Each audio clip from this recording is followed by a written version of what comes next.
In today's video, I'm going to teach you how to cancel your NordVPN subscription easily and efficiently.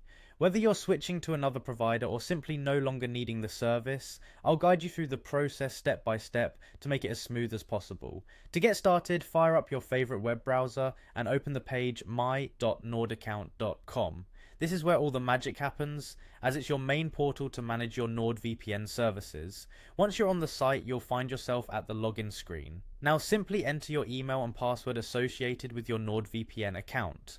Remember, if you've forgotten your password, there's an option right there to reset it. Just follow the on-screen instructions to recover access. Once you're logged in, you'll be greeted by your account dashboard. Here you'll see a variety of options and tools to manage your account. Focus your attention on the left-hand side menu where you'll find a section titled Billing. Click on that link. The billing section is your go-to spot for anything related to your payments, subscriptions, and billing history. Within the billing menu, direct your attention to the Subscriptions tab. Click on it to access information about your current subscription. This area provides a detailed overview of your active plans, so you can easily manage, or in this case, cancel services as needed. As you glance through your subscription details, look for the auto renewal section.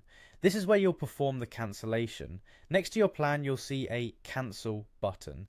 Click it to initiate the cancellation process. No worries, NordVPN has designed this step to be straightforward, so once you click cancel, it will guide you through the final steps. After you've completed the cancellation process, keep an eye on your email inbox.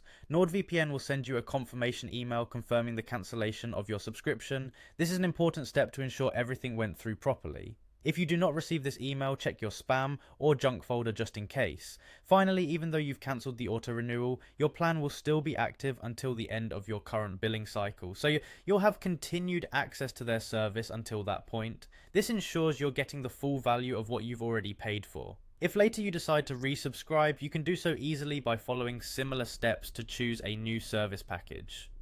And there you have it. Cancelling your NordVPN subscription is as simple as that. Hopefully this guide made the process clear and hassle-free. If you have any questions or run into any issues, the NordVPN support team is just a click away with their helpful assistance. Thanks for watching, and see you next time.